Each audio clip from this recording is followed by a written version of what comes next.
بچے کے کان میں اذان دینے کے بارے میں کچھ مسائل کی وضاحت کرنا چاہوں گا۔ پہلی بات یہ کہ بچے کے کان میں اذان دینا، اس کا شرعی حکم کیا ہے؟ دوسری بات کہ اس کا طریقہ کار کیا ہے؟ اور تیسرا سوال جو اس میں عام طور سے یہ بھی کیا جاتا ہے کہ کیا بچی اور بچے کے لیے یہ حکم مختلف ہے، اس کا طریقہ کار اذان دینے کا مختلف ہے یا ایک ہی ہے؟ اور چوتھا مسئلہ جو اس بارے میں پوچھا جاتا ہے وہ یہ ہے کہ کیا اس اذان کے اندر جو بچے کے کان میں دی جاتی ہے الصلاۃ خیر من النوم، یہ بھی کہنا چاہیے یا نہیں؟ تو اس میں پہلا مسئلہ کہ اس اذان دینے کی شرعی حیثیت کیا ہے، تو یاد رکھیے گا نو مولود بچے کے کان میں اذان دینا یہ حضور اکرم صلی اللہ علیہ وسلم سے ثابت ہے، ایک سنت عمل ہے۔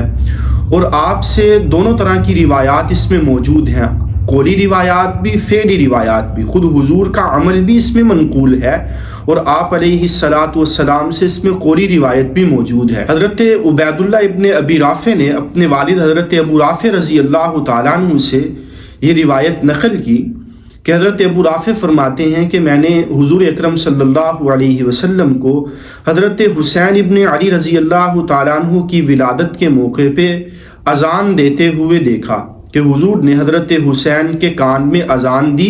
جس طرح کے نماز کے لیے اذان دی جاتی ہے۔ تو اس سے معلوم ہوا کہ نو مولود بچے کے کان میں اذان دینا یہ عمل سنت ہے، اور اس میں حضور اکرم صلی اللہ علیہ وسلم سے قولی روایت بھی موجود ہے۔ مسند ابو یعلا کی روایت ہے، پہلی جو روایت تھی یہ ترمذی شریف کی روایت تھی، یہ روایت مسند ابو یعلا کی ہے۔ حضرت حسین رضی اللہ تعالیٰ عنہ نقل کرتے ہیں کہ حضور اکرم صلی اللہ علیہ وسلم نے فرمایا کہ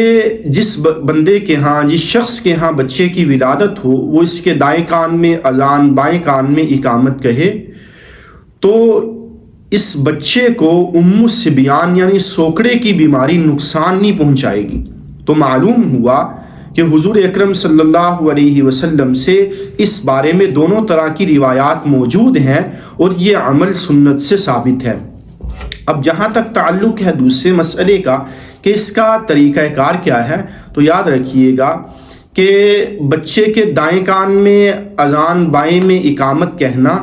یہ سنت طریقہ یہ ہے، اور بچے کو لے کے کھڑا ہو جائے، اذان دینے والا بچے کو اٹھائے کھڑا ہو جائے، قبلہ کی طرف رخ کر لے، دائیں کان میں اذان، بائیں میں اقامت کہے، اور اذان کہتے ہوئے جب حی علی الصلاۃ آئے تو حسب معمول دائیں طرف اپنے چہرے کو پھیرے، اور حی علی الفلاح پہ اپنے چہرے کو بائیں طرف پھیرے۔ اور تیسرا مسئلہ کہ کیا اس حکم کے اندر بچی اور بچہ یہ الگ ہیں؟ بعض افراد سے یوں بھی سنا کہ بچی کے دائیں کان میں اقامت، بائیں میں اذان، اور بچے کا معاملہ اس کے برعکس۔ تو یاد رکھیے گا اس کا طریقہ کار بچی ہو یا بچہ دونوں کے لیے یکساں ہے کہ دائیں کان میں اذان، بائیں کان میں اقامت کہنا یہ مسنون ہے، سنت ہے۔ اور اس میں چوتھا مسئلہ یہ پوچھا جاتا ہے کہ کیا یہ اذان کہتے ہوئے الصلاۃ خیر من النوم یہ الفاظ بھی کہنے چاہیے یا نہیں؟ تو یاد رکھیے گا الصلاۃ خیر من النوم کے جو الفاظ ہیں یہ الفاظ اذان فجر کے ساتھ خاص ہے، اپنے معنی کے اعتبار سے بھی، ویسے بھی اذان فجر کے ساتھ خاص ہیں، لہذا بچے کے کان میں اذان دیتے ہوئے الصلاۃ خیر من النوم کے الفاظ کا اضافہ نہیں کیا جائے گا۔ اللہ رب العزت کی ذات عالی ہمیں عمل اور سمجھ کی توفیق عطا